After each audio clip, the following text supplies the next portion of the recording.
사랑하는 부산진교회 성도 여러분, 하나님의 은혜와 하나님의 사랑이 여러분의 삶 가운데 풍성하시기를 축복합니다. 오늘 우리에게 주신 하나님의 말씀은 레위기 16장 1절로부터 10절까지의 말씀입니다. 아론의 두 아들이 여호와 앞에 나아가다가 죽은 후에 여호와께서 모세에게 말씀하시니라. 여호와께서 모세에게 이르시되 내 형 아론에게 이르라. 성소의 휘장 안 법궤 위 속죄소 앞에 아무 때나 들어오지 말라. 그리하여 죽지 않도록 하라. 이는 내가 구름 가운데에서 속죄소 위에 나타남이니라. 아론이 성소에 들어오려면 수송아지를 속죄 제물로 삼고 수량을 번제물로 삼고 거룩한 세마포 속옷을 입으며 세마포 속바지를 몸에 입고 세마포 띠를 띠며 세마포 관을 쓸지니 이것들은 거룩한 옷이라. 물로 그의 몸을 씻고 입을 것이며 이스라엘 자손의 회중에게서 속죄 제물로 삼기 위하여 숫염소 2마리와 번제물로 삼기 위하여 수량 1마리를 가져갈지니라. 아론은 자기를 위한 속죄제의 수송아지를 들이되 자기와 집안을 위하여 속죄하고 또 그 두 염소를 가지고 회막문 여호와 앞에 두고 두 염소를 위하여 제비 뽑되 한 제비는 여호와를 위하고 한 제비는 아세셀을 위하여 할지며 아론은 여호와를 위하여 제비 뽑은 염소를 속죄제로 드리고 아사셀을 위하여 제비 뽑은 염소는 산채로 여호와 앞에 두었다가 그것으로 속죄하고 아사셀을 위하여 광야로 보낼지니라. 아멘. 오늘 성경 본문은 대속죄일에 대한 규례를 기록하고 있습니다. 대속죄일은 대제사장이 1년에 한 번 지성소에 들어가서 이스라엘 온 회중의 죄를 대속하는 날입니다. 대속죄, 특별히 속죄제가 개인적인 죄를 사하기 위한 제사였다면 대속죄일은 백성 전체의 죄를 사하기 위해서 드리는 국가적인 제사입니다. 또한 이 제사는 대제사장이 주관하였습니다.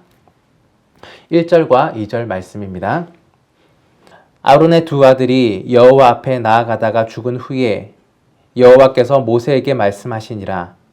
여호와께서 모세에게 이르시되 내 형 아론에게 이르라. 성소의 휘장 안 법궤 위 속죄소 앞에 아무 때나 들어오지 말라. 그리하여 죽지 않도록 하라.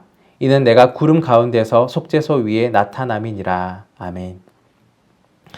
대속죄일이라는 특별한 날에 특별히 구별된 대제사장이 지성소에 들어갑니다. 그런데 지성소에 들어가기에 앞서 아론의 두 아들이 죽은 사건을 상기시킵니다. 이것은 대속죄일 제사를 하나님께서 정해놓으신 방법대로 지키라는 강력한 경고의 의미가 들어가 있습니다.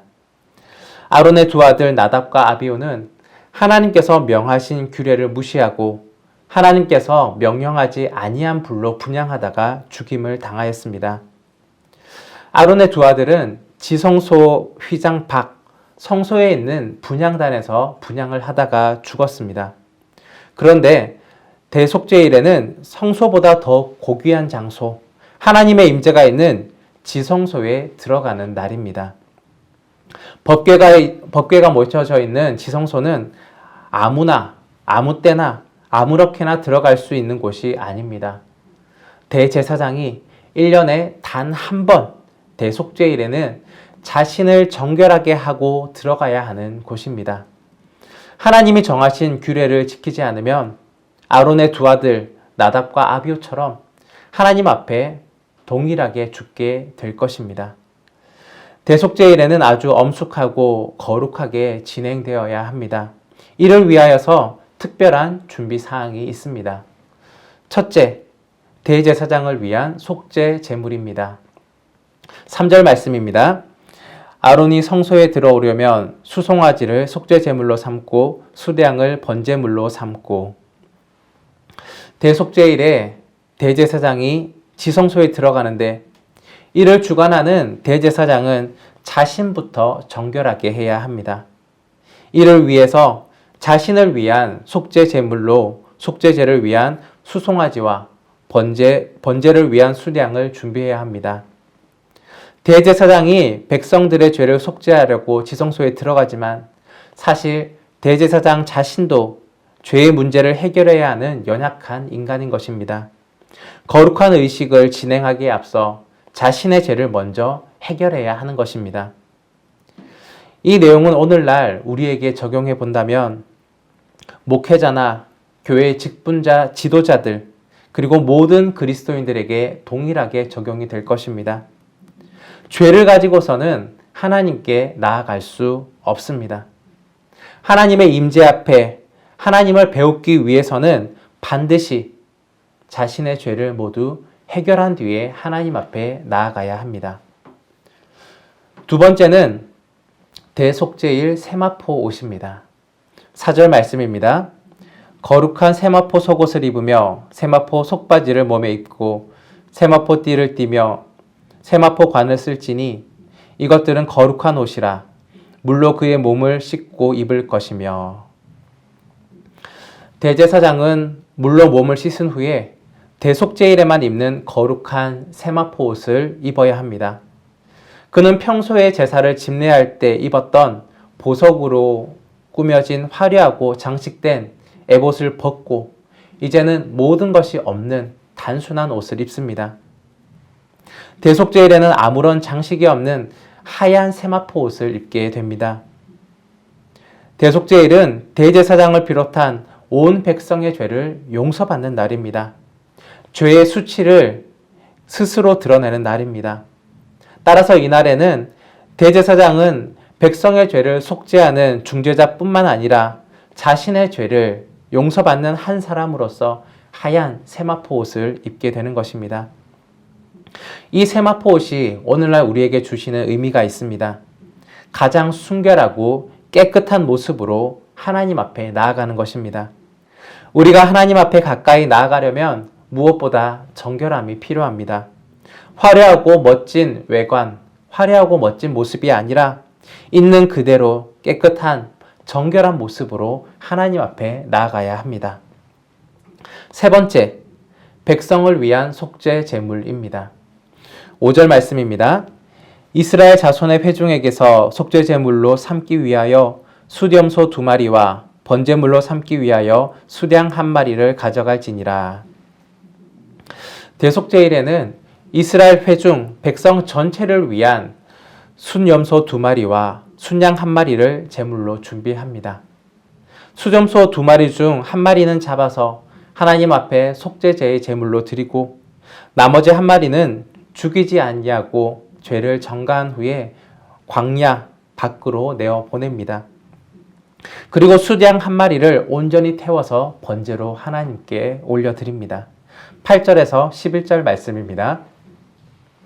두 염소를 위하여 제비를 뽑되 한 제비는 여호와를 위하고 한 제비는 아사셀을 위하여 할지며 아론은 여호와를 위하여 제비 뽑은 염소를 속죄제로 드리고 아사셀을 위하여 제비 뽑은 염소는 산채로 여호와 앞에 두었다가 그것으로 속죄하고 아사셀을 위하여 광야로 보낼지니라. 백성을 위한 속죄 제물인 두 염소는 각기 다른 방법으로 사용됩니다. 그러나 기본적인 의미는 동일합니다. 죄를 없애는 것입니다. 백성들의 죄를 전가받은 한 염소는 속죄제의 제사를 통하여서 그 모습조차 남기지 아니하고 모두 사라집니다.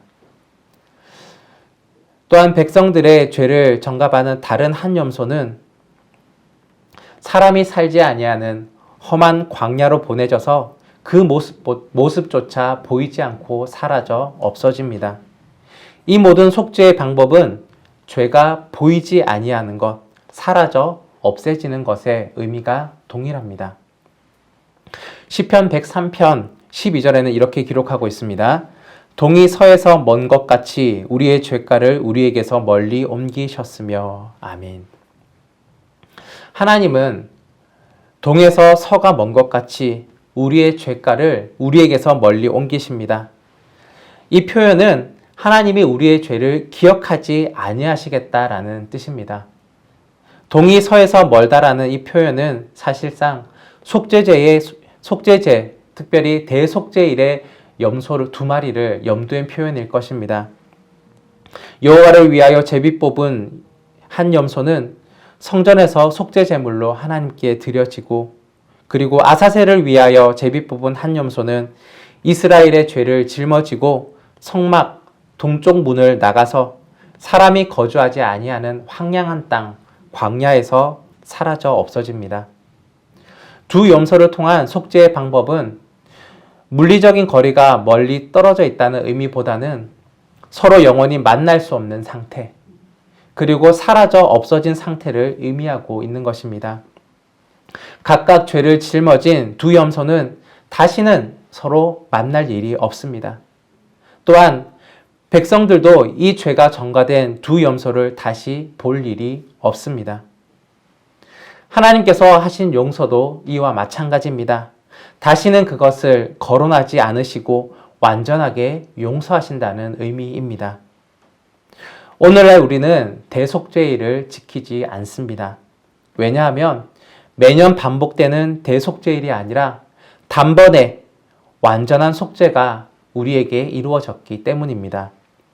예수님께서 우리의 죄를 대신 지시고 십자가에 달려 죽으심으로써 우리의 죄를 동에서 서가 먼 것처럼 대속죄일의 두 염소를 다시 만나지 못하는 것처럼 멀리 옮기셨습니다. 또한 예수님의 대속의 죽음은 지성소와 성소를 구분하는 휘장을 위와 아래로 길게 찢었습니다. 이제 우리는 예수님의 십자가의 은혜에 의지하여서 하나님 앞에 직접 그 은혜의 보좌로 나아갈 수 있게 되었습니다. 오늘 우리는 성경 본문의 말씀을 통하여서 대속죄일의 준비에 대한 내용으로 그리스도인이 하나님께 나아갈 준비와 또한 예수 그리스도의 십자가 죽음의 의미까지 함께 묵상하게 되었습니다. 사랑하는 여러분, 하나님의 임재 앞에 나아갈 때에는 죄를 해결한 모습, 깨끗한 모습으로 나아가야 합니다. 또한 하나님은 우리의 죄를 용서하시되 다시는 보이지 않게 완전하게 용서하시는 분이심을 믿으며 나아가야 합니다. 죄를 용서받은 우리가 할 일이 있습니다. 그것은 죄를 짊어진 두 염소가 다시는 만나지 않는 것처럼, 또한 다시는 백성들의 눈에 보이지 않는 것처럼 동일하게 우리도 그 죄를 다시는 만나지 않고 다시는 짓지 않아야 하는 것입니다. 그리하여 하나님의 임재를 날마다 배웠고 하나님의 은혜를 날마다 풍성하게 누리는 여러분과 제가 되기를 간절히 바랍니다. 기도하겠습니다. 사랑의 하나님, 감사합니다. 오늘 귀한 말씀을 통하여서 대속죄일의 말씀을 함께 묵상하였습니다. 오늘 우리에게 주신 은혜가 너무나 큼을 우리는 고백하며 나아갑니다. 구약의 대속죄일이 아니라 우리에게 이루어 주신 완전하고 단번에 드린 그 속죄의 제사 예수 그리스도를 주신 그 은혜들을 날마다 감사함으로 나아갈 수 있도록 도와주시고, 또한 동일한 죄를 짓지 아니하며 깨끗하고 성결한 모습으로 살아갈 수 있는 저희 될 수 있도록 인도하여 주옵소서. 그리하여서 날마다 하나님 앞에 감사한 삶, 깨끗하고 거룩한 삶, 또한 구별된 삶으로서 하나님께 영광 돌릴 수 있는 저희 되게 하여 주옵소서. 감사드리며 예수 그리스도의 이름으로 기도드립니다. 아멘.